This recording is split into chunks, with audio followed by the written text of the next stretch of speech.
Hello दोस्तों, unique classes Lucknow में आपका स्वागत है। उम्मीद करता हूं कि आप मेरे साथ कंटिन्यूटी के साथ पॉलिटी कर रहे हैं। थोड़े दिन गैप हुआ उसके लिए रियली सॉरी, क्योंकि लंबे समय तक लगभग 10 दिन से कंटिन्यू बुखार आ रहा है। अभी भी सिर बहुत पेन कर रहा है। ठीक है, चलिए आगे बढ़ते हैं। यह 18वां लेक्चर है, 18th नंबर का लेक्चर है और इस अध्याय 10 को हम 2 पार्ट में डिवाइड करके पढ़ेंगे। ठीक है, और बहुत सहजता से इधर पढ़ना शुरू करेंगे। आधे से अधिक आपकी पॉलिटी कंप्लीट हो गई है, बहुत जल्दी ही आपकी पॉलिटी ख़त्म हो जाएगी और हिंदी हिंदी को जो है कंप्लीट कराएंगे हम। ठीक है, बाकी देख लीजिए कि आज हम लोग इसमें क्या आज के लेक्चर में करने वाले हैं, अर्थात आज के अध्याय 10 के पार्ट 1 में क्या करेंगे। और यहाँ पर बहुत अच्छे आर्टिकल्स हैं जिन्हें आपको रटना है। ठीक है, और देखेंगे आप कई आर्टिकल्स मैं अच्छे जितने भी हैं उनको रटाता जा रहा हूँ कोशिश करके, जिससे कि आपको जब आर्टिकल पढ़ाएंगे तो उसमें बहुत आसानी से आप देखेंगे कि जितने भी अच्छे आर्टिकल्स हैं वो आप कर पा रहे होंगे। ठीक है, तो आज के लेक्चर में हम लोग इतना ही पार्ट करेंगे। ठीक है, और सेकंड लेक्चर में कंप्लीट कर देंगे इस चैप्टर को। ओके, तो चलिए हम लोग स्टार्ट करते हैं। ठीक है, आज हम लोग क्या पढ़ने वाले हैं, तो आज हम लोग पढ़ने वाले हैं अध्याय 10। ठीक है, और चैप्टर का नाम है संघ और राज्यों के मध्य संबंध, relations between the union and the state. माने संघ और राज्यों के मध्य संबंध। अगर कहा जाए कि इनके मध्य संबंध की आवश्यकता ही क्यों पड़ती होगी या क्या ऐसा कुछ है, तो आप देखना, आपको मैं पहले से ही पढ़ा रहा हूँ। जैसे आप आर्टिकल 1 देखो, अनुच्छेद 1 देखो। अनुच्छेद 1 क्या कहता है? अनुच्छेद 1 कहता है भारत राज्यों का क्या है? भारत राज्यों का संघ है। इसका क्या मतलब है? भारत एक इतना बड़ा क्या है? पूरा संघ है। ठीक है, उसके अंदर क्या है? उसके अंदर ढेर सारे, अर्थात कितने? टोटल 28 राज्य और 8 केंद्र शासित राज्यों का क्या है? एक समूह है। इन 28 राज्य और 8 केंद्र शासित प्रदेशों को मिला करके क्या है? एक छत्र भारत का निर्माण होता है। ठीक है, तो आपसे अगर कोई पूछे कि भारत राज्यों का संघ तो है, 28 राज्य 8 केंद्र शासित प्रदेशों का संघ तो है, ऐसा आर्टिकल 1 कहता है, तो क्या इनके बीच में ऐसा कोई रिलेशन है क्या, संबंध है क्या, जिससे राज्य स्वतंत्रता पूर्वक अपना, ठीक है, अपनी विधि का निर्माण भी करते हैं और उसके अनुसार अपने राज्य के अंतर्गत प्रशासन का भी काम करते हैं, वित्तीय शक्तियों का भी प्रयोग करते हैं। किंतु क्या कुछ मामलों में राज्यों के ऊपर केंद्र का नियंत्रण होता है क्या? अगर नियंत्रण होता है तो क्या लाभ है, क्यों जरूरी है? ठीक है, अगर ना नियंत्रण किया जाए तो क्या ये भारत एक छत्र भारत का रह जाएगा क्या ये अगर नियंत्रण ना किया जाए तो ये राज्य अपने आप को अलग करके इस भारत की एकता अखंडता को कमज़ोर कर देंगे क्या? तो इस तरीके से आप समझ पाएंगे कि सही बात है कि अगर विषम परिस्थितियों में या कुछ विशेष परिस्थितियों में राज्यों पर केंद्र का नियंत्रण अगर ना हो तो ये अपने आप को स्वतंत्र कर लेंगे। और इस तरीके से अगर ये स्वतंत्र हो जाएं, ठीक है, अगर भारत के संघ से अलग हो जाएं, अगर ऐसा कोई प्रावधान होता हमारे संविधान में तो भारत की एकता अखंडता नहीं रह जाती। ठीक है, और ध्यान से अब समझना, 2 शब्द हम यहाँ प्रयोग करेंगे, एक फेडरल और एक क्या करेंगे? यूनियन। तो भारत फेडरल नहीं है। अगर इनकी इंग्लिश देखेंगे, हिंदी देखेंगे तो फेडरल का मतलब भी क्या होता है? संघ, और यूनियन का भी मतलब क्या होता है? संघ। लेकिन भारत में कौन सा इंग्लिश यूज किया गया है? तो भारत में यूनियन है। यूनियन और फेडरल में अंतर मैं आपको पहले बता दूं, तब आप समझ पाएंगे कि यूनियन और फेडरल का क्या मतलब है, कि कैसे संबंध इसमें रखने होंगे या कैसे संबंध होंगे। जैसे फेडरल जहाँ पर भी होता है, ठीक है, जैसे कहाँ पर है फेडरल स्ट्रक्चर, कहाँ पर आपको देखने को मिलेगा? तो यूएसए में। कहाँ पे? यूएसए में। यूएसए में इसका ये मतलब है कि कई राज्य जो आप देखेंगे 50 से अधिक राज्य हैं वहाँ पे, वो मिल करके एक यूएसए बनाए हैं। लेकिन वहाँ पर क्या है? राज्य का संघ के साथ क्या है? एक एग्रीमेंट है, करार है। ठीक है, आपसी सामंजस्य है। इसका ये मतलब है कि उनको जब राज्यों को लगे, जैसे कैलिफोर्निया एक राज्य है, ठीक है, जैसे कैलिफोर्निया है, सैन फ्रांसिस्को है, ठीक है, अलास्का है। अगर ऐसे जो राज्य हैं वहाँ के, वो अपने आप को अगर यूएसए से अलग होना चाहें तो वो हो सकते हैं, बट भारत में अगर कोई राज्य अलग होना चाहे तो ऐसा भारतीय संविधान में प्रावधान नहीं है। भारतीय संघ डिजॉल्व होने वाला नहीं है, माने शाश्वत है। ठीक है, ये चीज़ ध्यान रखना है। तो फेडरल में क्या होता है, एग्रीमेंट के तहत, समझौते करार के तहत राज्य एक दूसरे के साथ आते हैं, एक संघ का निर्माण करते हैं। जबकि यूनियन जहाँ होता है वहाँ पर क्या है, वहाँ पर राज्य स्वतंत्र नहीं हो सकते। जैसे भारतीय संविधान के अनुसार भारत में राज्य अपने आप को संघ से अलग नहीं बना सकते। ठीक है, इससे एक चीज़ आपको समझ में आ गई होगी जो मैं सब्जेक्ट टॉपिक से रिलेट करना चाहता हूँ, यूनियन। अगर राज्य स्वतंत्र नहीं हो सकते, इसका मतलब है कि राज्य अपने बाउंड्री में नियम कानून विधि का निर्माण करके प्रशासन करेंगे तो, लेकिन कुछ परिस्थितियों में, कुछ स्थितियों में, कुछ कंडीशंस में, ठीक है, उन पर अर्थात राज्यों पर केंद्र क्या करेगा, केंद्र का कुछ न कुछ नियंत्रण अवश्य होगा। माने राज्यों को ढेर सारे मामलों में अपनी आज़ादी होगी, स्वतंत्रता होगी विधि का निर्माण करने और उस विधि के अनुसार अर्थात संविधान के तहत रह करके राज्यों को चलाने की पूरी फुल पावर होगी।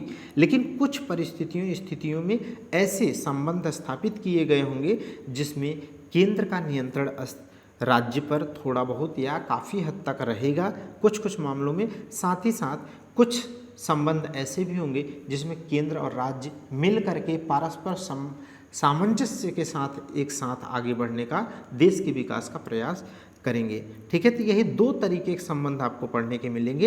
एक ऐसा, एक राज्य पर नियंत्रण स्थापित करने जैसा संबंध केंद्र राज्य के बीच में, और एक राज्यों के साथ सामंजस्य अर्थात पारस्परिक संबंध स्थापित करते हुए राष्ट्र की माने समृद्धि बढ़ाने के लिए किया जाएगा। तो ऐसे दो प्रकार के संबंध हम पढ़ेंगे इसमें। ठीक है, तो अब देखिए इस चैप्टर में आप क्या पढ़ने वाले हैं, तो ये तो आप देख ही लिए हैं। ठीक है, बहुत छोटा सा लेक्चर होने वाला है। ठीक, चलिए देखते हैं इसमें पृष्ठभूमि देख लीजिए। तो भारत राज्यों का क्या है, भारत राज्यों का संघ है, जो अनुच्छेद 1 में कहता है, तो इसके बारे में बता दिया।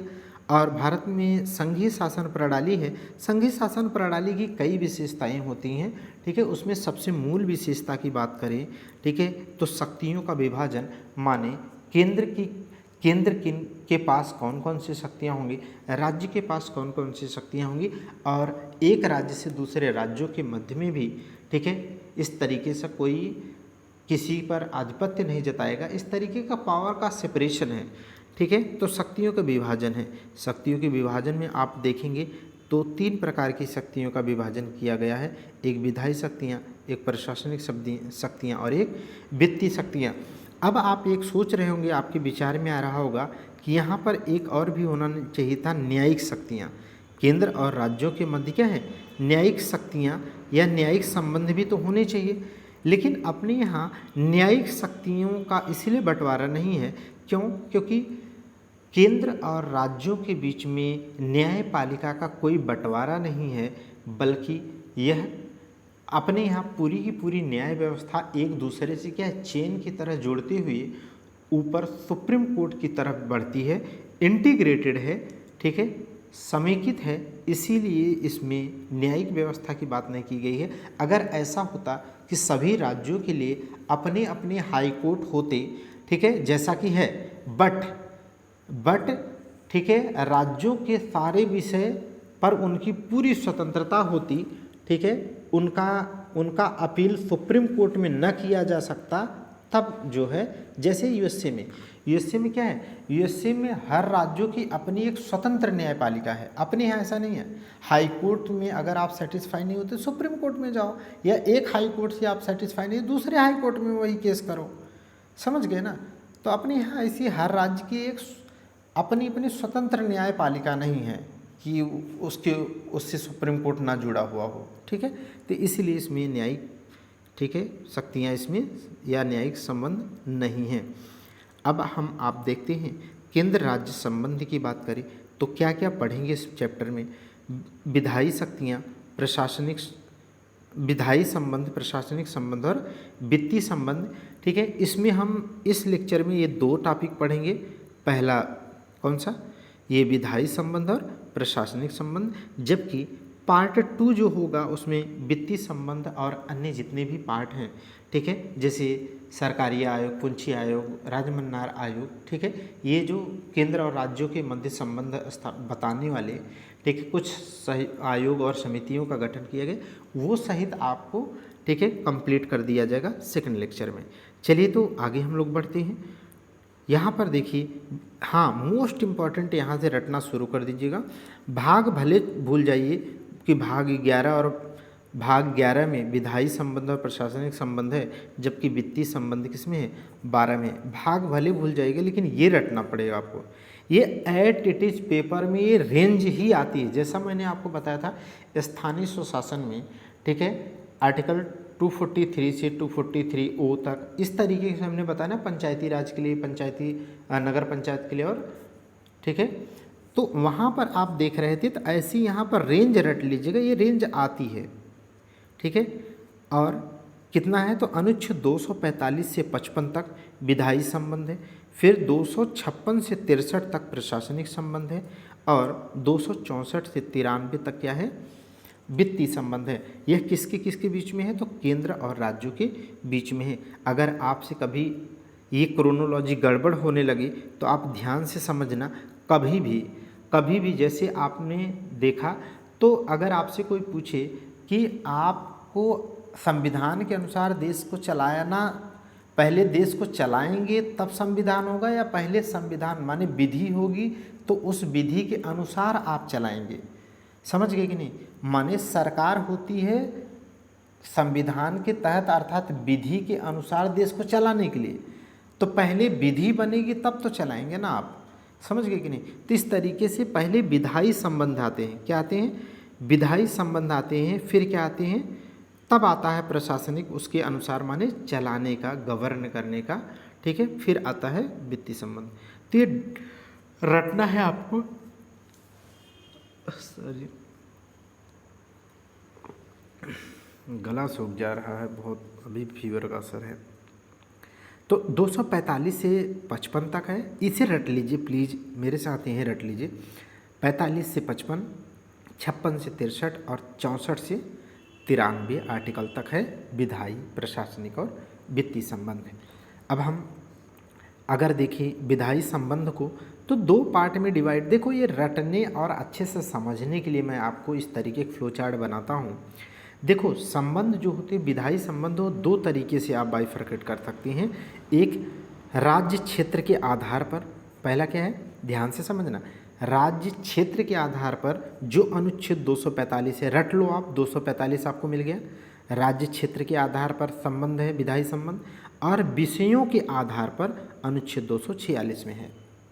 अब इसको आप अच्छे से देखो, समझो क्या होगा, ठीक है। देखो राज्यों के क्षेत्र के आधार पर, राज्य क्षेत्र के आधार पर क्या क्या मतलब है, इसका ये मतलब होता है कि जैसे संघ के स्तर पर विधि का निर्माण कौन करता है, संघ के स्तर माने केंद्र के स्तर पर विधि का निर्माण कौन करती है, संसद करती है, माने विधायी का ये है, विधि का निर्माण करेगा, क्योंकि विधायी संबंध आप पढ़ रहे हैं।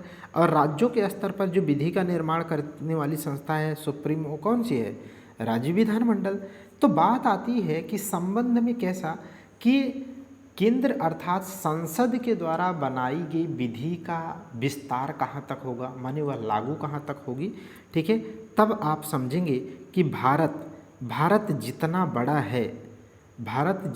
बड़ा है, उसकी टेरिटोरी जितनी बड़ी है, ठीक है, उस पूरे भूभाग पर संसद के द्वारा बनाई गई विधि इस पूरे भूभाग पर, ठीक है, भारत की जितना भी क्षेत्रफल है उस पूरे भूभाग पर संसद द्वारा बनाई गई विधि का प्रभाव रहेगा। यही इसमें पढ़ेंगे, माने यही इसमें लिखा है कि राज्य क्षेत्र के आधार पर संबंध का क्या मतलब है, कि संसद के द्वारा बनाई गई विधि भारत के पूरी की पूरी पूरे क्षेत्र पर या उसके कुछ भाग पर लागू होगी या होती है, ठीक है। और एक चीज़ यहाँ पर और बता देता हूँ, संसद द्वारा बनाई गई विधि भारत के भूभाग पर तो लागू होती ही होती है, बल्कि ठीक है, बल्कि कुछ स्थिति परिस्थिति के अनुसार बनाई गई विधि क्या है, भारत के बाहर रहने वाले भारतीय नागरिकों के संदर्भ में भी लागू होती है। कभी कथन कारण में आए तो गलत मत करिएगा, या एक्सट्रीम लिख के आए कि केवल भारतीय भूभाग पर ही लागू होती है, बाकी भारत के बाहर रहने वाले भारतीय नागरिकों पर लागू नहीं होती है, तो यह स्टेटमेंट गलत हो जाएगा। ठीक है, तो ये समझ गए, संसद के द्वारा विधि पूरे भारतीय भूभाग पर लागू होगी और भारत के बाहर रहने वाले भारतीय नागरिकों पर भी वह लागू होती है। ठीक है, उसके लिए कंडीशंस हैं। और क्या है, और संबंध की बात करें तो राज्य विधानमंडल के द्वारा जो निर्मित विधि है तो वह पूरे राज्य की बाउंड्री या उसके कुछ हिस्से पर उसे लागू किया जा सकता है। तो यह विधायी संबंध है क्षेत्र के आधार पर। ठीक है, कि किसका कितना प्रभाव क्षेत्र रहेगा। अगला देख लीजिएगा, विषयों के आधार पर। विषयों का आधार पर अनुच्छेद 246 में है। अब विषय के आधार पर कैसे राज्यों और केंद्रों के बीच में संबंध है, तो संघ सूची के विषय बनाए गए, राज्य सूची के विषय हैं और समवर्ती सूची के विषय हैं। मुख्यतः 3 ही विषय, ठीक है, का क्लासिफिकेशन है। मुख्यतः 3 विषय का क्लासिफिकेशन आपको देखने को मिलेगा एक आर्टिकल 246 के अंतर्गत। ठीक है, ये संबंधित है कि संघ सूची के आने वाले जितने भी विषय हैं, संघ सूची में आने वाले जितने भी लगभग 97 विषय हैं, वह उन सभी विषयों पर संसद विधि का निर्माण करेगी, माने केंद्र विधि का निर्माण करेगा। वहीं राज्य सूची के अंतर्गत आने वाले सभी विषयों पर क्या है, राज्य की विधानमंडल विधि का निर्माण करेगी। यह संबंध है। समवर्ती सूची ऐसे विषय होते हैं, कॉन्करेंट लिस्ट ऐसे लिस्ट को कहा जाता है, ठीक है, जिन विषयों पर केंद्र माने संघ सरकार भी क्या कर सकती है, विधि का निर्माण कर सकती है, और राज्य भी विधि का निर्माण, उस विषय पर राज्य सरकारें भी विधि का निर्माण कर सकती हैं, बशर्ते, ठीक है, अगर केंद्र और राज्य दोनों ही किसी एक विषय पर विधि का निर्माण करते हैं और दोनों के विषय एक ही होने की वजह से अगर कोई भी विषम स्थिति पैदा हो जाए, माने, ठीक है, दोनों में मतभेद हो जाए, ठीक है, उस विधि को लेकर के, तो एक चीज़ मोस्ट इम्पॉर्टेंट है, जानते रहेगा, ऐसी स्थिति में संघ के द्वारा माने केंद्र के द्वारा बनाई गई विधि उस समवर्ती सूची के विषय पर राज्य के द्वारा बनाई गई विधि के ऊपर क्या होगी, अधिमान्य होगी। ठीक है, माने वह मानी जाएगी, राज्य वाली नहीं मानी जाएगी। ठीक है, तो इससे एक बात आपको और समझ में आनी चाहिए कि इसी प्रकार से क्या है, केंद्र अपेक्षाकृत भारत में क्या है, भारतीय संघ में केंद्र अपेक्षाकृत राज्यों से अधिक मजबूत है, इसीलिए राज्य अपने आप को अलग नहीं कर सकते संघ से। ठीक है, एक चीज़ आप ध्यान से समझना, यह इन 3 सूचियों के अलावा है, अलग आर्टिकल में है, और यहाँ पर मैंने लिखा भी है, देख लीजिए, मोस्ट इम्पॉर्टेंट, और मोस्ट इम्पॉर्टेंट नहीं बल्कि यह मोस्ट इम्पॉर्टेंट है, आर्टिकल सहित याद कर लेना। ठीक है, 248 आर्टिकल इसका रट लेना, 248। ठीक है, ये क्या है, अवशिष्ट शक्तियाँ। क्या है, अवशिष्ट शक्तियाँ। तो अवशिष्ट शक्तियाँ किसका क्या मतलब है, ध्यान से समझना। ऐसे विषय जो संघ सूची में लिस्टेड ना हो, या राज्य सूची के अंतर्गत ना आते हो, या समवर्ती सूची में उनका उल्लेख ना हो, समय माने भविष्य में ऐसे मान लीजिए कोई एक नया विषय इमर्ज हो जाए जिसका संघ में सूची में भी उल्लेख ना हो, राज्य सूची में भी और समवर्ती सूची में भी उल्लेख ना हो, तो एक क्या हो जाएगा, वो एक न्यू सब्जेक्ट हो जाएगा। क्या हो जाएगा, एक न्यू सब्जेक्ट हो जाएगा। और न्यू सब्जेक्ट का क्या मतलब है, इसी न्यू सब्जेक्ट को ही कहते हैं रेजिडुअल पावर, माने अवशिष्ट शक्तियाँ। क्या कहते हैं, अवशिष्ट शक्तियाँ कहेंगे। क्या कहेंगे इसे, ऐसे न्यू सब्जेक्ट जो इमर्ज होगा उसे क्या कहेंगे, अवशिष्ट शक्तियाँ।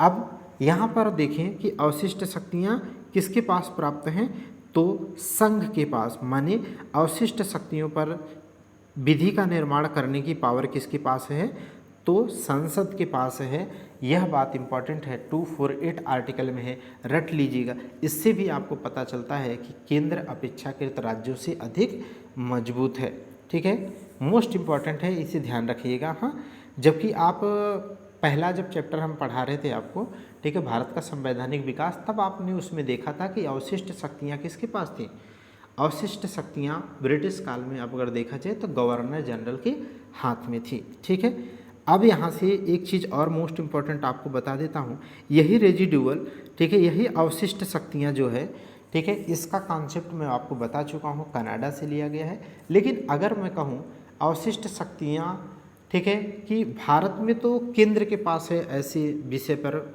अवशिष्ट विषय पर कानून बनाने का, लेकिन यूएसए में राज्यों के पास है। इसी से पता चलता है कि फेडरल में क्या राज्य ज़्यादा मजबूत होते हैं, जबकि यूनियन में केंद्र मजबूत होता है। यह तुलनात्मक है, यही सब सवाल बड़े पेपर में तुलनात्मक ही स्टडी के आधार पर आते हैं। मोस्ट इम्पॉर्टेंट यहाँ पर हम पढ़ने वाले हैं क्या, राज्य सूची पर विधि निर्माण हेतु संसद की कुछ शक्ति है, ठीक है, जिसे हम लोग 3 पार्ट पर अभी बाइफर्केट किए थे, विधायी शक्तियाँ, प्रशासनिक शक्तियाँ और वित्तीय शक्तियाँ। माने हम विधायी शक्तियाँ पढ़ने जा रहे हैं। अब विधायी शक्तियों में क्या पढ़ने वाले हैं, उसमें ये पढ़ने वाले हैं कि राज्य सूची पर जो भी विषय लिखे गए हैं, जो भी विषय दिए गए हैं, उस पर तो राज्य विधि बनाने के लिए स्वतंत्र है, लेकिन कुछ मामलों में, कुछ परिस्थितियों में क्या है, केंद्र के पास राज्यों के विषयों पर भी विधि निर्माण करने और कानून बनाने और गवर्न करने की पावर है। इसीलिए केंद्र अपेक्षाकृत राज्य से अधिक मजबूत दिखाई देगा। ठीक है, तो हेडिंग देख लीजिएगा, क्योंकि बार बार इसे हम रिपीट नहीं करेंगे, इसीलिए हेडिंग दे दिया। जैसे राज्य सूची पर विधि निर्माण हेतु संसद की शक्ति, जबकि यहाँ पर क्या होना चाहिए था, देखो ना आप, राज्य सूची लिखा है ना, तो वैसे सामान्य स्थिति में तो राज्य सूची के सभी विषयों पर विधि निर्माण करने का श्रेय किसको है, माने किसके पास है पावर, राज्य की विधानमंडल के पास, राज्य की विधायिका अर्थात विधानमंडल के पास है। लेकिन कुछ ऐसे राज्य सूची के विषय हैं जिन पर केंद्र माने संसद विधि का निर्माण कर सकती है, यही आपको रटना है। मोस्ट इम्पॉर्टेंट यहाँ से शुरू हो जाएंगे आर्टिकल 249 बहुत अच्छे से आपको रटा चुका हूँ। यह राज्यसभा के पास ऐसी पावर देता है कि राज्यसभा जो राज्यों का ही प्रतिनिधित्व करती है, राज्यसभा यदि अपने उपस्थित एवं मतदान करने वाले सदस्यों के 2/3 बहुमत से अर्थात विशेष बहुमत से यह प्रस्ताव पारित कर दे कि राज्य सूची का कोई विषय राष्ट्रीय महत्व का विषय है, ठीक है, तो ऐसे विषय घोषित राज्यसभा के द्वारा ऐसे विषय पर प्रस्ताव अगर पारित कर दिया जाए विशेष बहुमत से, तो उस विषय पर राज्य सूची का होने के बावजूद भी संसद ऐसी राज्य सूची के विषय पर भी विधि का निर्माण कर सकती है। यह आर्टिकल 249 है, मोस्ट इम्पॉर्टेंट है। ठीक है, 249 क्लियर हो गई बात ना आपको। ठीक, तो देखिए आगे यहाँ पर है अनुच्छेद 250, रटते जाइएगा, एक एक आर्टिकल यहाँ से रटना है। 250 कहता है कि अगर आपात की स्थिति आ जाती है, अगर आपातकालीन स्थिति आ जाती है, तो ऐसी स्थिति में राज्य सूची के विषय पर भी केंद्र सरकार विधि का निर्माण कर सकती है, विधि का निर्माण कर सकती है। हालांकि आपातकालीन की स्थिति समाप्त होने के बाद, ठीक है, उस विधि को कंटिन्यू रखने के लिए राज्य की विधानमंडल अगर अप्रूवल देती है, माने प्रस्ताव पारित करती है, स्वीकार करती है, तभी, नहीं तो ठीक है इमरजेंसी खत्म होने की, ठीक है, बाद वो क्या हो जाएगा, एक निश्चित समय में समाप्त हो जाएगा। अनुच्छेद 251 क्या कहता है, अनुच्छेद 251 कहता है कि अनुच्छेद 249 और अनुच्छेद 250 से राज्य विधानमंडल की विधायी शक्तियां समाप्त नहीं होती हैं। कहने का मतलब ये है कि राज्य सूची के विषय पर अनुच्छेद 249 और 250 के तहत बनाया तो जा सकता है विधि, लेकिन वो एक पर्टिकुलर टाइम पीरियड के बाद वह समाप्त हो जाएगी और पूरी की पूरी पावर पुनः इमरजेंसी खत्म होने के बाद क्या है, राज्य के पास पुनः चली जाएंगी।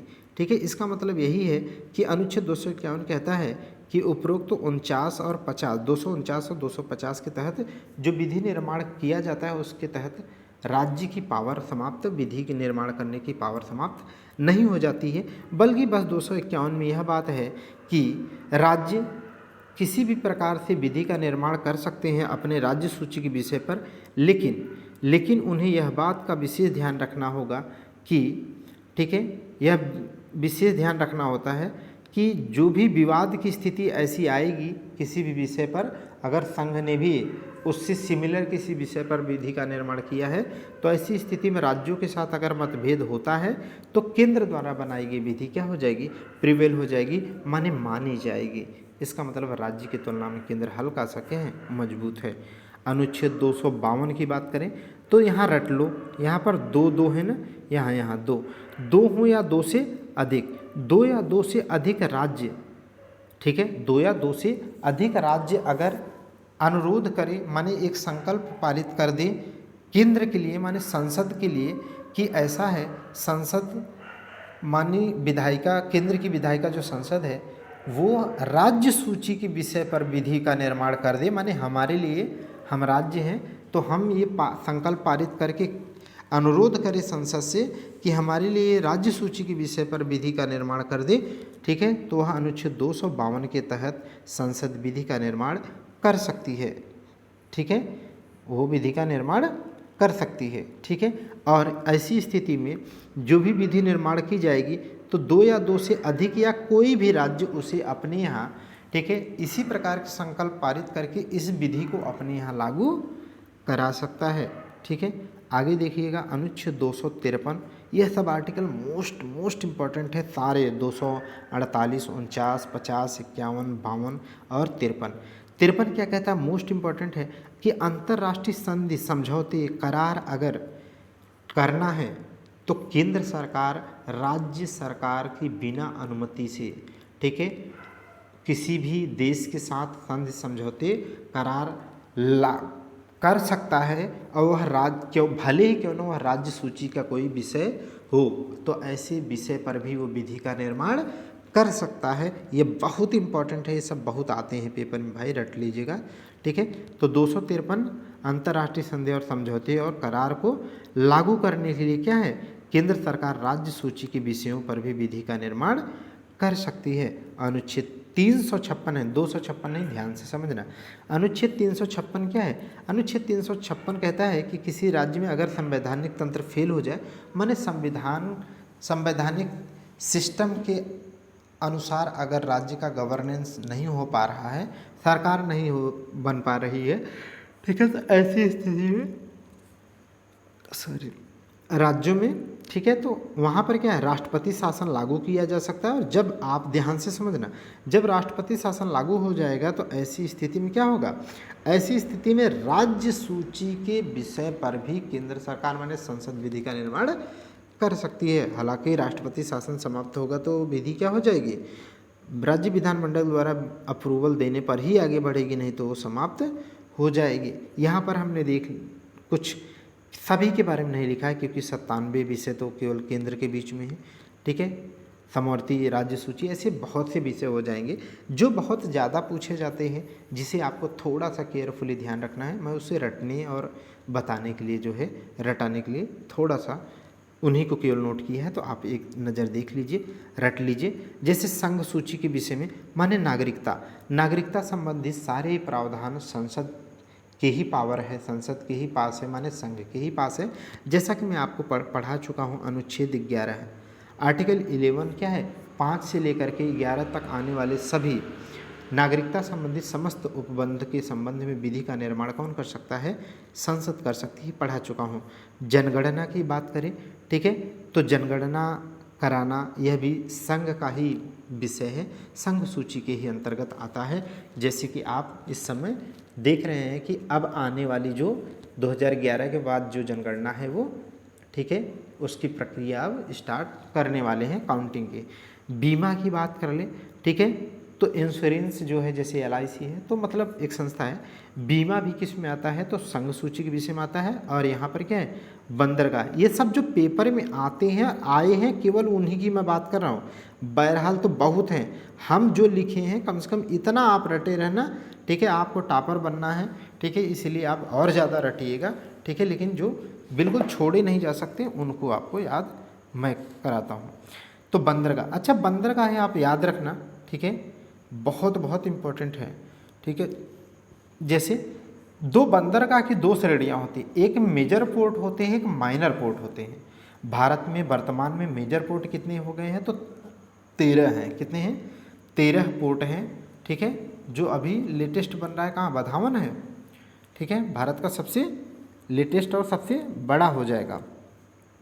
तो 13 बंदर, तो मेजर जो पोर्ट आते हैं या बड़े बंदरगाह आते हैं वो केंद्र सूची के अंतर्गत आते हैं, लेकिन जो माइनर पोर्ट होते हैं उनको गवर्न करना, उनको मॉनिटर करना राज्य के अंतर्गत आता है। ये ध्यान से सुनना, अगर मेजर माइनर लिख दे तो, नहीं तो बंदरगाह की बात कर ले। शेयर बाजार, स्टॉक एक्सचेंज या शेयर मार्केट की बात करें तो ये संघ सूची का विषय है। सीमा शुल्क, ठीक है, आप देखो डोनाल्ड ट्रंप आ गए हैं तो सीमा शुल्क का बहुत ज़्यादा क्रेज चल रहा है ना, ठीक है, जब देखो हड़काते रहते हैं कि सीमा शुल्क बढ़ा देंगे, ठीक है। और क्या है, निर्यात, ठीक है, क्या है, निर्यात शुल्क हो गया, कारपोरेट और निगम टैक्स है या सर्विस टैक्स है, यह किस में आता है, यह सारे के सारे संघ सूची के विषय हैं। राज्य सूची के कुछ महत्वपूर्ण विषय की बात कर लें आपको तो देखो, पब्लिक ऑर्डर, लोक व्यवस्था, अक्सर आप देखें ना, पब्लिक ऑर्डर को मेंटेन करने की जिम्मेदारी क्या है, मुख्यमंत्री की होती, माने मुख्यमंत्री के अंतर्गत आता है, माने राज्य के अंतर्गत आता है। इसीलिए क्या है, पुलिस प्रशासन राज्य का विषय हो जाता है। पुलिस प्रशासन किसके अंतर्गत आता है, राज्य के अंतर्गत आता है, क्योंकि पब्लिक ऑर्डर को मेंटेन करना किसकी जिम्मेदारी है, राज्य की जिम्मेदारी है। समझ गए ना, ठीक है। और पुलिस की व्यवस्था की बात करें, ठीक है, इसमें एक सवाल आया था मुझे, मैं खुद किसी पेपर में अटेम्प्ट किया था, इसलिए मैं इसको यहाँ से इसी तरीके से लिख दिया हूँ। इसमें क्या है, पुलिस में जो है स्थानीय पुलिस तो आती ही आती है, लेकिन जो रेलवे पुलिस है ना, वैसे रेल विभाग किस में आता है, वैसे रेल विभाग संघ सूची का विषय है। लेकिन अगर रेलवे पुलिस की बात करें, आरपीएफ की बात करें, ठीक है, तो किसके अंतर्गत आता है, स्टेट शेड्यूल में आता है, राज्य सूची में आता है। ये सवाल आया था, मुझे याद है अच्छे से, ठीक है, मैं अटेम्प्ट किया हूँ इसीलिए याद है, ठीक है। तो आरपीएफ भी किस में आती है, राज्य सूची के विषय में आती है। भूमि, ठीक है, भूमि किस में आती है, भूमि पूरी तरीके से स्टेट के अंतर्गत आती है। आपने देखा होगा स्टैंप ड्यूटी लगाती है क्या है, राज्य सरकार। लोक व्यवस्था की बात कर लें, ठीक है, तो लोक स्वास्थ्य की बात कर लें, ठीक है, पब्लिक हेल्थ की बात करें तो भी क्या है, राज्य सूची का ही विषय है। इसको बहुत अच्छे से उदाहरण से मैं आपको समझा सकता हूँ। आपको याद होगा बहुत अच्छे से, भारत में क्या है, भारत में जब भारत ही क्या पूरे विश्व में जब 2020 में लॉकडाउन लगा था, कोविड-19 आया था, तो उस समय क्या है, उस समय कुछ लोगों के द्वारा क्या है, जो वैक्सीन के लिए या जन जागरूकता के लिए लोग, जो आशा वर्कर या डॉक्टर की टीम जाती थी ना, तो कुछ लोगों के द्वारा मोहल्ले में क्या है, डॉक्टरों पर भी हमला किया गया था। तो उस समय माननीय योगी आदित्यनाथ जी जो मुख्यमंत्री हैं यूपी के, उन्होंने क्या किया था याद है, उन्होंने एक कानून तत्काल पास कर दिया था कि जो लोग क्या है, जो लोग ऐसे डॉक्टरों के ऊपर हमला करेंगे उनको कड़ी से कड़ी सज़ा का प्रावधान कर दिया, तो ये घटना रुक गई थी। समझ गए कि नहीं। तो कहने का मतलब यही है कि लोक स्वास्थ्य की व्यवस्था भी किसके अंतर्गत आती है, राज्य सूची के विषय। स्थानीय स्वशासन आपको पता ही है, अभी पढ़ा चुका हूँ।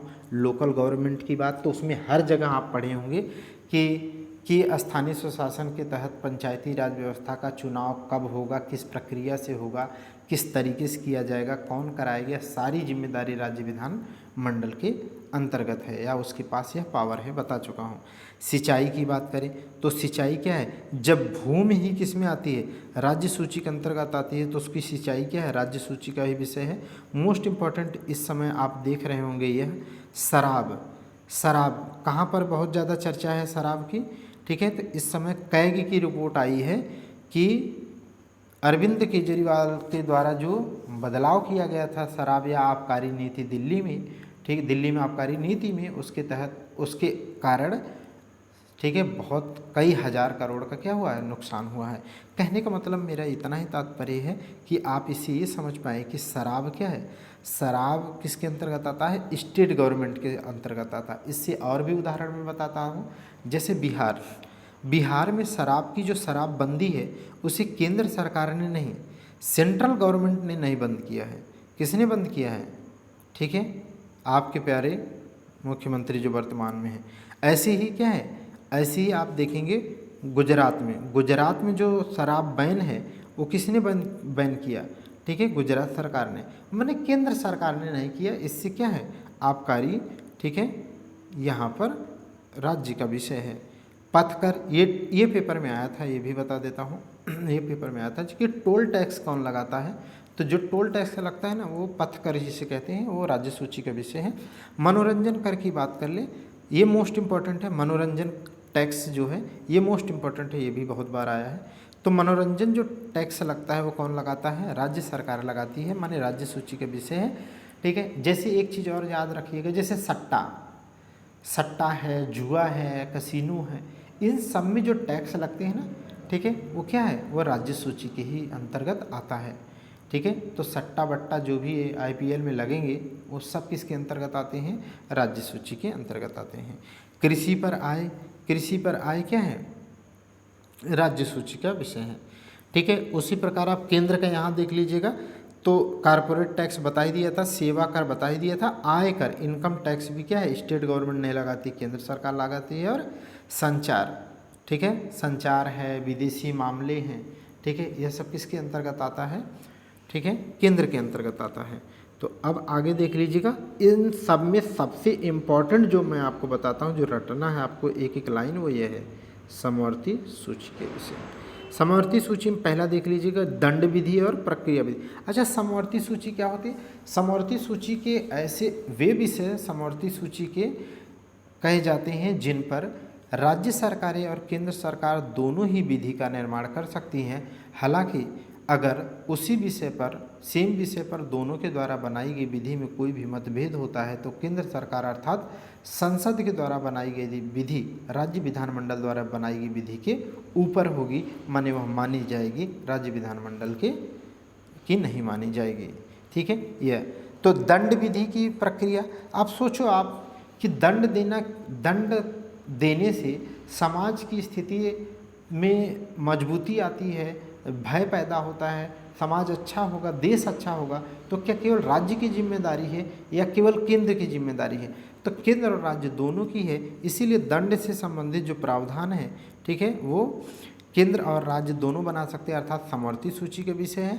और अभी दंड विधि जो IPC होती थी ना, आज BNS हो गई है, ठीक है, तो IPC की जितनी भी धाराएं होती हैं वो क्या है, वो दंड विधि के अंतर्गत आती है। लेकिन किस तरीके से उनको सज़ा दी जाएगी, कैसी उसकी प्रक्रिया प्रोसीजर होगा, उसके बारे में CRPC थी पहले, ठीक है, पहले CRPC थी। IPC तो ये बताती है कि कौन सी धारा में आप कौन सा दोषी हैं, आपको 302 लगेगा, 376 है, क्या है, ठीक है, आपने क्या सज़ा किया है, वो केवल धारा बताती है कि इसके तहत आप दोषी होंगे। लेकिन क्या प्रक्रिया के तहत आपको सजा होगी, क्या प्रक्रिया होगी, कैसे उसकी सुनवाई कितने दिन में होगी, यह सब उसकी प्रक्रिया विधि में आती है। तब CRPC कहा जाता था, अब उससे शायद BNSS कहते हैं। ठीक है, तो उसे ध्यान रखना है। और जन्म मरण पंजीकरण भी क्या है, समवर्ती सूची का विषय है। ठीक है, आज आप जाते हैं ना, ठीक है, तो ब्लॉक पे पंचायत अधिकारी जो होते हैं, ठीक है, VDO साहब, वो लोग क्या बनाते हैं, जन्म मरण पंजीकरण।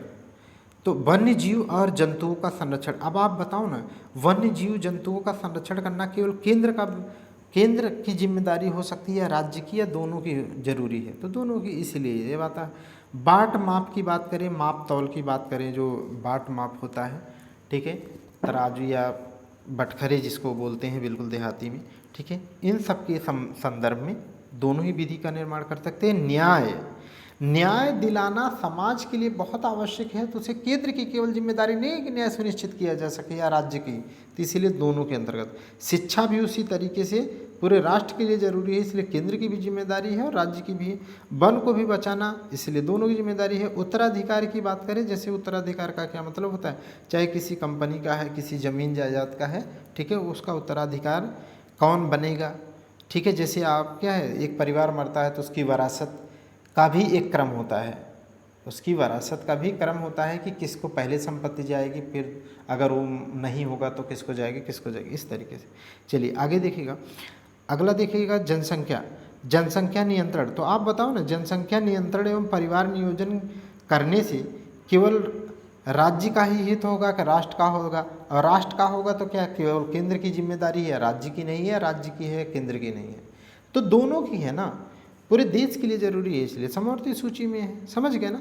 अब आप देखिए विधायी शक्तियाँ आप पढ़ लिए, अब आप पढ़ लो प्रशासनिक संबंध। प्रशासनिक संबंध माने केंद्र और राज्य के बीच में क्या प्रशासन के संबंध हैं, ठीक है। तो कुछ इसमें ऐसे प्रशासन से संबंधित हैं जो, ठीक है, संघीय नियंत्रण वाले संबंध, माने संघीय नियंत्रण माने केंद्र के द्वारा राज्यों पर किस तरीके से कुछ मामलों में क्या है नियंत्रण स्थापित किया जाता है, जबकि ढेर सारे मामलों में क्या है राज्य स्वतंत्र हैं अपना विधि का निर्माण करने और उस विधि के अनुसार राज्य को चलाने के लिए, लेकिन कुछ मामलों में नियंत्रण स्थापित है। इसी से पता चलता है कि केंद्र अपेक्षाकृत क्या है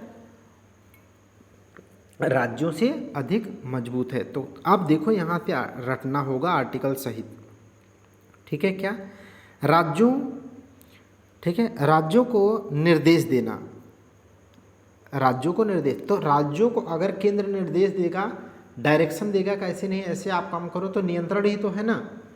वो संबंध कैसे है केंद्र राज्य के बीच में, एक दूसरे माने केंद्र के द्वारा राज्य को थोड़ा सा लगाम कसना, यही तो संबंध हुआ ना। तो वही है, देखो पहला संघीय नियंत्रण वाले संबंध राज्यों पर और राज्यों को निर्देश देने वाले संबंध उसी के अंतर्गत है। देखो क्या क्या है, अनुच्छेद 256, अनुच्छेद 256 कहता है संसद द्वारा निर्मित विधि एवं कानूनों का अनुपालन के लिए केंद्र द्वारा राज्यों को निर्देश, माने संसद जो भी विधि का निर्माण करती है उसके अनुसार देश को चलाना केंद्र की जिम्मेदारी है। इसीलिए वह राज्यों को निर्देश दे सकता है कि ठीक है कि संसद की इस विधि को इस तरीके से लागू करिए, ठीक है, या इसका ये उद्देश्य है, उस उद्देश्य को फुलफिल करने के लिए इसका प्रावधान आप अपने यहाँ या इसको लागू करने का इस तरीके से प्रावधान किया जाए, ठीक है। तो यही कहता है अनुच्छेद 256 कि संसद द्वारा बनाई गई विधि एवं कानूनों के अनुपालन के लिए केंद्र के द्वारा राज्यों को क्या किया जा सकता है, निर्देश दिया जा सकता है। अनुच्छेद 257 क्या कहता है, अनुच्छेद 257 कहता है, ठीक है, कि केंद्र को, यहाँ पर क्या होगा, केंद्र को, ठीक है, केंद्र को बिना बाधा उत्पन्न किए, केंद्र की कार्यपालिका में बिना बाधा उत्पन्न किए राज्य की कार्यपालिका शक्ति का अनुप्रयोग करने का निर्देश दे सकता है। इसका मतलब ये है कि राज्य किस तरीके से, मतलब सरकारें, राज्य की सरकारें किस तरीके से काम करेंगी कि केंद्र सरकार की कार्यपालिका शक्तियाँ किसी भी तरीके से कंप्रोमाइज न होने पाए, ठीक है, ये समझ गए ना आप। तो अगला देखिएगा अनुच्छेद 350 का क, मोस्ट इम्पॉर्टेंट है 350 का क आर्टिकल, दूसरी बार आपको पढ़ा रहा हूँ, ठीक है, दूसरी क्या तीसरी बार मुझे याद है अच्छे से। भाषाई अल्पसंख्यक, फंडामेंटल राइट में भी पढ़ाया था। भाषाई अल्पसंख्यक जो बालक होंगे उनको प्राथमिक स्तर पर मातृभाषा में शिक्षा उपलब्ध कराने का निर्देश दे सकता है। माने केंद्र राज्यों को यह कह सकता है कि जो भाषाई अल्पसंख्यक हैं, अर्थात जिनकी भाषाएं दिन ब दिन कम बोली जा रही हैं, ठीक है, ऐसे बच्चों को प्राथमिक शिक्षा उनके मातृभाषा में दिया जाना सुनिश्चित कराया जाए, ऐसा निर्देश दिया जा सकता है। अनुच्छेद 351 मोस्ट इम्पॉर्टेंट ये भी है, दूसरी बार पढ़ा रहा हूँ। हिंदी भाषा के विकास के लिए राज्यों को निर्देश दिया जा सकता है, ठीक है। 351 मैंने आपको याद कराया था, 51 माने एक नंबर की भाषा, हिंदी को एक नंबर की भाषा बनाने का नैतिक कर्तव्य किसका है, केंद्र सरकार का। तो उस नैतिक कर्तव्य को वहन करने के लिए वो क्या कर सकती है, राज्यों को अनुच्छेद 351 में ही क्या कर सकती है, निर्देश दे सकती है, क्योंकि उसकी क्या है, उसका कर्तव्य है कि हिंदी को भारत में अधिक से अधिक प्रचार प्रसार करके उसे सबके पहुंच तक पहुंचाने, सब तक पहुंच उसकी सुनिश्चित करनी है, ठीक है। अनुच्छेद 353, अनुच्छेद 353 कहता है कि अगर आपात की उद्घोषणा हो जाती है तो ऐसी स्थिति में राज्य की कार्यपालिका की शक्ति की रीति क्या होगी, माने राज्य की कार्यपालिका माने राज्य सरकार कैसे काम करेगी, उसकी गाइडलाइन कौन जारी कर सकता है, केंद्र सरकार कर सकती है। यही इमरजेंसी की स्थिति में अनुच्छेद 353 के तहत, यह आर्टिकल रटे होने चाहिए सारे जितने यहाँ पर लिखे हैं। अनुच्छेद 355 मोस्ट इम्पॉर्टेंट ये भी है। अनुच्छेद 355 का केवल इतना मतलब जानते रहिएगा कि राज्यों की बाह्य आक्रमण अथवा आंतरिक अशांति या सशस्त्र विद्रोह से क्या करना, रक्षा करने की जिम्मेदारी किसकी है, केंद्र सरकार की है। ठीक है, यह अनुच्छेद 355 के तहत है। अच्छा, केंद्र सरकार की यह जिम्मेदारी है कि वह राज्यों की क्या करे, बाह्य आक्रमण या आंतरिक अशांति या इस तरीके की किसी भी घटना से वो उसकी रक्षा करे। अगर रक्षा करने की उसकी जिम्मेदारी है तो वो क्या कर सकता है, उसे माने केंद्र सरकार ऐसे रक्षा के दृष्टिकोण से राज्यों को कुछ निर्देश दे सकता है कि आप कैसे कैसे काम करोगे। ठीक है, तो वही है 355 में कि राज्य की सरकार संविधान के अनुसार चलाई जाए, इस बात का निर्देश केंद्र के द्वारा राज्यों को दिया जा सकता है, क्योंकि राज्यों की बाह्य आक्रमण अथवा आंतरिक अशांति से रक्षा करना केंद्र का क्या है, कर्तव्य है, इसीलिए वो गाइडलाइन जारी कर सकता है। ठीक, आगे देखिएगा, मोस्ट इम्पॉर्टेंट है। ठीक है, यह भी पढ़ा चुका हूँ। अखिल भारतीय सेवाएं, अखिल भारतीय सेवाएं अनुच्छेद 312 में उल्लिखित हैं। इसके तहत राज्यसभा अगर अपने उपस्थित एवं मतदान करने वाले सदस्यों के 2/3 अर्थात विशेष बहुमत से यह संकल्प पारित कर दे, ठीक है, कि एक नई अखिल भारतीय सेवाओं का सृजन संसद के द्वारा कर दिया जाए, तब ऐसी स्थिति में संसद द्वारा नई सेवाओं का निर्माण माने ऐसी अखिल भारतीय सेवाओं का निर्माण किया जा सकता है। अखिल भारतीय सेवाएं क्या होती हैं मैं बता देता हूं आपको। कुछ सेवाएं ऐसी होती जो केंद्र के द्वारा स्टार्ट की जाती है और केंद्र के ही लिए होती है, माने केंद्र में ही, जैसे आप ऑफिसर बन जाएं कुछ क्षेत्र में जिसमें क्या है, केंद्र ही आपको नियुक्त करे, रिक्रूट करे और आपकी सेवाएं केंद्र के लिए ही हों। और राज्य के अंतर्गत जैसे पीसीएस अधिकारी आप राज्य के बन जाते हैं, ठीक है, तो वो क्या है, आप राज्य के ही द्वारा नियुक्त किए जाते हैं और राज्य के लिए ही सर्विस देते हैं।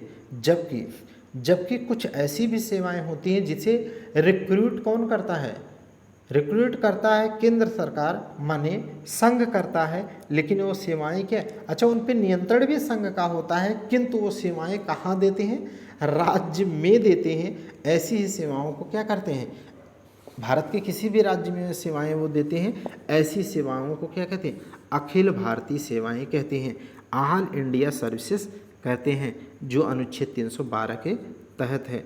ठीक है, और क्या है, अखिल भारतीय सेवाएं वर्तमान में कुल कितनी है, तो भारत में 3 अखिल भारतीय स्तर की सेवाएं हैं, जैसे एक आईएएस है, इंडियन एडमिनिस्ट्रेटिव सर्विसेज है, ठीक है, भारतीय प्रशासनिक सेवा है, दूसरा आईपीएस है, इंडियन पुलिस सर्विसेज है, जो 1947 से आईएएस और आईपीएस चला आ रहा है, जो आगे चल करके 1960 में एक नई सर्विस बनी थी 1960 में, भारतीय वंश सेवा, ठीक है, इंडियन फॉरेस्ट सर्विसेज, ठीक है, आईएफएस जिसे कहते हैं।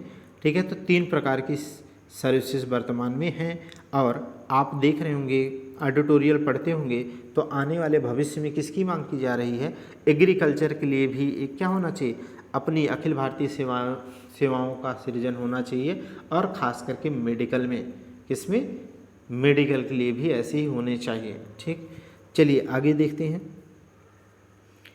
सहायता अनुदान की बात करें तो इसे भी पढ़ा चुका हूँ आपको। अनुच्छेद 275 कहता है कि संसद क्या है, राज्यों को सहायता अनुदान दे सकती है, माने संसद द्वारा दिया जा सकता है।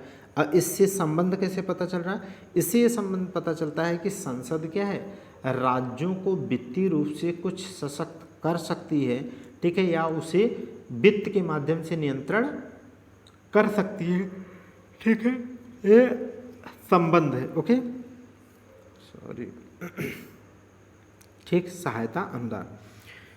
अगला देखिएगा, आपात की घोषणा अगर कर दी जाती है, जैसे अनुच्छेद 352 के तहत राष्ट्रीय आपात या नेशनल इमरजेंसी अगर लागू हो जाए, तो ऐसी स्थिति में संसद क्या है, सारी पावर, राज्य की सारी पावर कहाँ चली जाती है, सेंट्रल में चली जाती है ना, सेंट्रल की तरफ चली जाती है। इसलिए राज्य सूची के विषय पर भी केंद्र सरकार विधि का निर्माण कर सकती है, और राज्य की टेरिटोरी पर भी केंद्र सरकार नियंत्रण रख सकती है। ठीक है, यही आपात की उस घोषणा में। अगला देख लीजिएगा 365, ये आर्टिकल बहुत इंपॉर्टेंट है। ये सब 365 आर्टिकल जानते हैं क्या कहता है? कहता है कि ऐसी स्थिति में, बहुत इंपॉर्टेंट है, ऐसी स्थिति में भी राष्ट्रपति शासन लागू किया जा सकता है अगर अगर अगर केंद्र के द्वारा संविधान के तहत राज्य को चलाने का जो निर्देश दिया गया है, या कोई, ठीक है, कोई केंद्र के द्वारा कोई विधि का निर्माण किया गया है या कोई योजना चलाई जा रही है, उसको कहा जा रहा है, निर्देश दिया जा रहा है कि इम्प्लीमेंट करो, लेकिन ये इम्प्लीमेंट न करते हो, तो ऐसी स्थिति में क्या है, यह माना जा सकता है, ठीक है, कि राज्य में क्या है, संवैधानिक हिसाब से राज्य को नहीं चलाया जा सकता है या संभव नहीं है, तो वहाँ पर राष्ट्रपति शासन लागू किया जा सकता है अनुच्छेद 365 के तहत। ये आर्टिकल रट लेना भाई, बहुत इंपॉर्टेंट है ये सब आर्टिकल। हाँ, 355। चलिए आगे बढ़ते हैं। अब देखिए देखो, अभी तक जो आप केंद्र और राज्य के मध्य जो संबंध आपने पढ़ा, वह कुछ नियंत्रणकारी संबंध थे। अब कुछ परस्पर समन्वयकारी संबंध भी हैं केंद्र और राज्यों के बीच में। ऐसा नहीं कि हर मामले में क्या है, राज्य पर हेकड़ी ही दिखाता है, नहीं, ऐसा नहीं। विषम परिस्थिति में ही ऐसा है, बाकी सामान्य स्थिति में क्या है, सामंजस्य, और सामान्य स्थिति में राज्य सूची के सारे विषय पर राज्य अपने विधि का निर्माण करके राज्य को चलाते हैं। परस्पर समन्वयकारी का संबंध में क्या है, तो 2 आर्टिकल आप रट लो, ये आर्टिकल रट लो भाई, इसमें यहाँ स्टार भी लगा और रट लो। 262 अनुच्छेद 262, ये इसमें क्या है, इसमें नदी से संबंधित, माने जल विवाद से संबंधित, नदी जल हो और चाहे समुद्र जल हो, लेकिन जल विवाद से संबंधित, जल विवाद के संबंध में या उसके निपटान के लिए संसद के पास शक्ति है विधि के निर्माण करने के लिए। इसीलिए संसद ने इस पावर का यूज करते हुए, अनुच्छेद 262 का यूज करते हुए, नदी जल बोर्ड, ठीक है, नदी संरक्षण बोर्ड या नदी जल बोर्ड की स्थापना 1956 में किया है, ठीक है। तो इस तरीके से इसी का यूज करके, तो अनुच्छेद 262 रट लीजिएगा, किससे है, नदी के संबंध में, नदी जल या किसी भी प्रकार के जल के विवाद से बचाने के लिए संसद कोई भी न्याय देने के लिए जैसे ट्रिब्यूनल की व्यवस्था कर सकती है, ठीक है, या आयोग का गठन कर सकती है, इस तरीके से, या कोई बोर्ड का गठन कर सकती है, ऐसा प्रावधान कर सकती है। जैसे आप सुने होंगे, जैसे वंशधारा जल विवाद, वंशधारा जल विवाद, जैसे आंध्र प्रदेश में वंशधारा नदी जो है उसके नदी जल को लेकर के विवाद है। जैसे आपने कावेरी नदी जल विवाद सुना होगा, ठीक है, तो महानदी जल विवाद सुना होगा। इस तरीके से जो विवाद होते हैं उनके निपटान के लिए क्या है, ट्रिब्यूनल से भी संसद के द्वारा बनाया जा सकता है, या बोर्ड बनाया जा सकता है, या आयोग बनाया जा सकता है। यह किस आर्टिकल के तहत किया जा सकता है, संसद द्वारा, अनुच्छेद 262 रट लीजिएगा। यह मोस्ट इम्पॉर्टेंट है।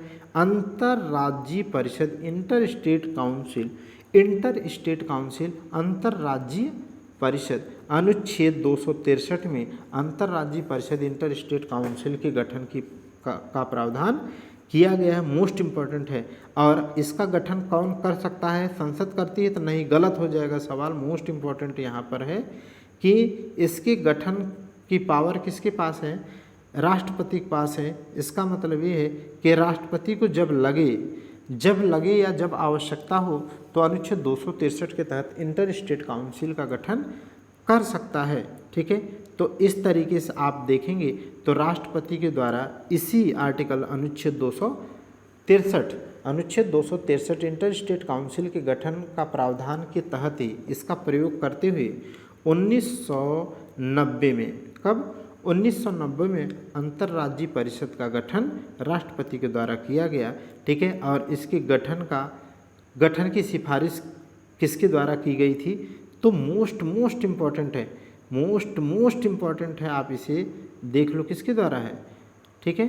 तो आप देखेंगे सरकारिया आयोग और राजमन्नार आयोग, सरकारिया आयोग और राजमन्नार आयोग की सिफारिश पर ही ये, इसमें से ये बहुत बार आया। सरकारी आयोग तो इतनी बार ऑप्शन में दिया है कि अंतर्राज्यीय परिषद का गठन किसकी सिफारिश पर हुआ, तो सरकारी आयोग बहुत बार पूछा गया है, रट लो। कब बनाया गया? तो 1990 में। कौन बना सकता है? राष्ट्रपति।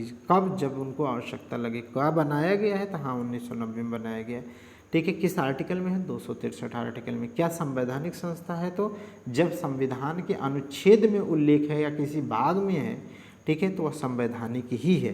कैसी संस्था हो गई है? संवैधानिक संस्था ही हो गई। यह रट लीजिएगा, गैर संवैधानिक संवैधानिक हो गई है। हाँ, इसकी संरचना से सवाल बहुत बार बना है। इसकी संरचना माने कौन कौन मिलकर के बनती है? तो अध्यक्ष की बात करें, अच्छा अध्यक्ष हो सकता है इसमें?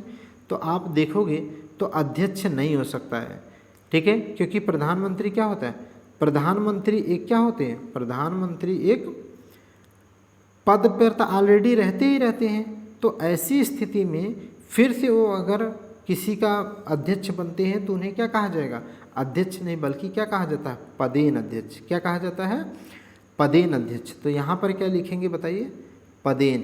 क्या लिखेंगे? पदेन अध्यक्ष। तो प्रधानमंत्री इसका क्या होता है? पदेन अध्यक्ष होता है। क्लियर? ठीक है, तो ये पदेन अध्यक्ष होते हैं। और पीएम, पीएम के द्वारा जो मनोनीत कितने कैबिनेट मिनिस्टर होते हैं? तो 6। रट लो, कितने? पीएम द्वारा मनोनीत कुल 6 कैबिनेट मंत्री भी इसके क्या होते हैं? इसके पदेन सदस्य होते हैं। पदेन सदस्य होते हैं।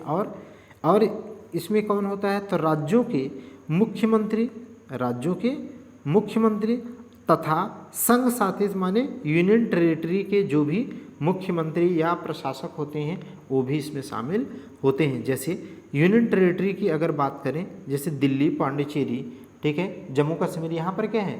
प्रशासक नहीं बल्कि मुख्यमंत्री होते हैं ना यहाँ पे। तो प्रशासक जहाँ पर मुख्यमंत्री नहीं होते वहाँ के प्रशासक भी, और बाकी अन्य जगहों के मुख्यमंत्री, 28 राज्यों के मुख्यमंत्री, ये सभी। अब आप ध्यान से सुनना,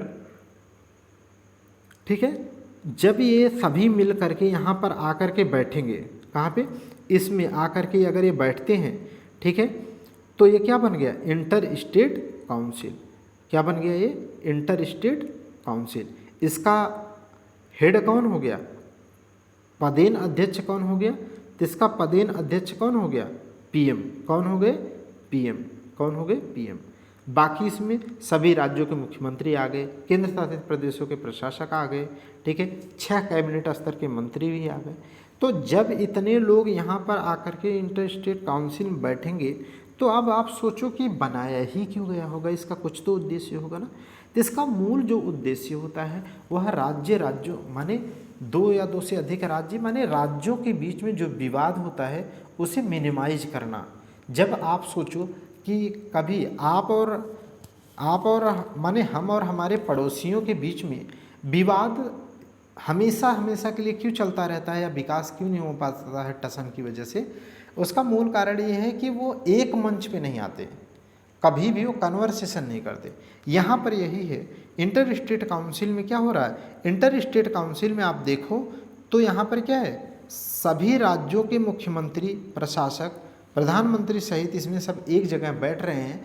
तो 2 राज्यों के बीच में अगर कोई विवाद है तो उसे एड्रेस करना, उस पर समीक्षा करना, मूल्यांकन करना और उसके संदर्भ में सलाह देना, जिससे एक अच्छी समन्वय माने इंटीग्रेटेड एक, ठीक है, समेकित विधि का निर्माण किया जा सके, ठीक है, जिससे विवाद नहीं होगा। और क्या होगा? जब 2 से अधिक राज्यों के बीच में अगर विवाद नहीं होगा और केंद्र के पास भी राज्यों की समस्याओं से संबंधित एक अच्छी सलाह मिल जाएगी विधि के निर्माण करने में, उसे गवर्न करने में, तो राज्य का विकास तो होगा ही होगा, लेकिन राज्यों के साथ साथ राष्ट्र का विकास अच्छे से हो सकेगा। यही इसमें क्या है? इसका मूल उद्देश्य है। आप देख सकते हैं जैसे राज्यों और राज्यों तथा केंद्र राज्यों के मध्य क्या है? समन्वय स्थापित करने के लिए क्या है? विषयों पर समीक्षा करना और सलाह देना।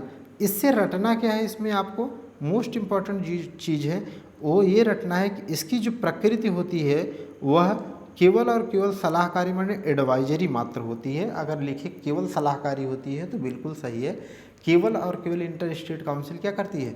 सलाह देती है कि ऐसा ऐसा करिए विवाद नहीं होगा, ऐसा ऐसा करिए राज्यों का विकास होगा, ठीक है। अगला देख लीजिएगा, इसमें मुख्य उद्देश्य में और क्या है? तो राज्यों के मध्य विवाद की जांच करना और सलाह देना, ठीक है, और राज्यों के समेकित विकास के लिए उपाय सुझाना। प्रकृति, देखो यहाँ पर एक चीज़ मोस्ट इम्पॉर्टेंट लिखा है, ठीक है, कि इनकी प्रकृति बता दिया सलाहकारी होती है।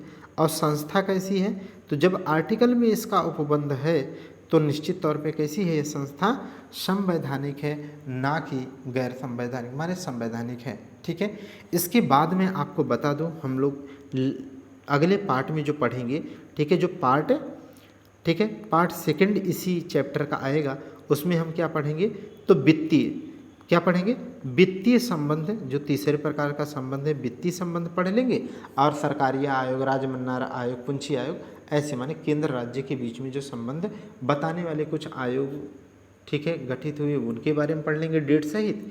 ठीक है, और बाकी अन्य जो चीज़ें होंगी उन्हें करते हुए इस चैप्टर को विल फिनिश कर देंगे। ठीक है, तो उम्मीद करता हूँ आपको समझ में आया होगा। ठीक है, तो अभी थोड़ी एनर्जी वैसे भी कम है, लेवल कम है, बार बार गला सूख जा रहा है बुखार की वजह से। ठीक है, चलिए आज के लिए हम लोग यहाँ पर रुकते हैं। ठीक है, कल हम लोग मिलते हैं नेक्स्ट लेक्चर में। ठीक, ओके, तो थैंक यू क्लास।